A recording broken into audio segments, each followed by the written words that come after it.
Sydney Vizard here with Rebel News. Now, the truckers here, they have decided that in good faith, they were going to open up one lane on either side of the highway. This was done in hopes that their own supporters, the ones who are being stuck up at Milk River and other places, would be allowed to come in, and those with supplies, food, medicine, fuel, stuff like that, would be allowed freely to come in and support these guys. Now, unfortunately, that didn't pan out, but these guys have decided for the time being to leave these two lanes open, one in either direction, as a showing of good faith.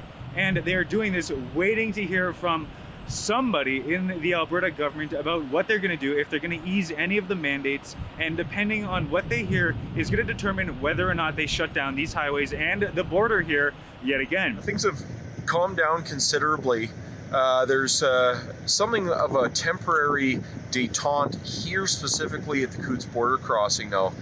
There are initiatives and demonstrations all over the province. We're not out of the woods, and quite frankly, I think until substantive changes happen, these protests are going to continue, and there are going to continue to be issues right across the province and across the country. And frankly, while it's calm and fairly peaceful down here, that's not to say that this situation isn't tenuous at best, and hopefully we see some positive progressions towards a resolution for everybody here, and a lifting of the mandates, and a return to the freedom that everybody has been asking for. Right now we're at the Milk River police barrier that's been set up to prevent all the supporters you can see behind me from making their way to show a force of numbers there at the Coutts blockade. You are leading the charge for the world's freedom. Be encouraged. Hold the line. Stay strong. Do not give in. The Bible says that for such a time as this, God raised us up. You were born for this time in eternity. You have been born to do something great, and this is great. Our children, look to my left. There's some children out there. When you look at their faces, you have to ask yourself a very simple question. Are those children worth fighting for?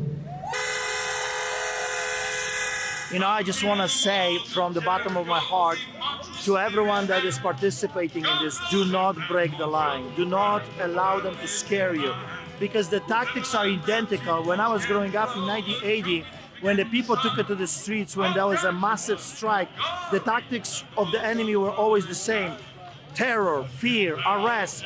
Do not allow them to scare you. Do not break the line. It's now or never. If we don't pull this through now, we will never have an opportunity like this again. Now is the time to get our freedom all the way, or we will not get it again. I believe that the eyes of the world are fixed on this place, right here.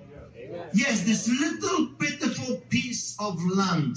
And the eyes of the world are fixed right here on you guys. You are the heroes of the solidarity movement.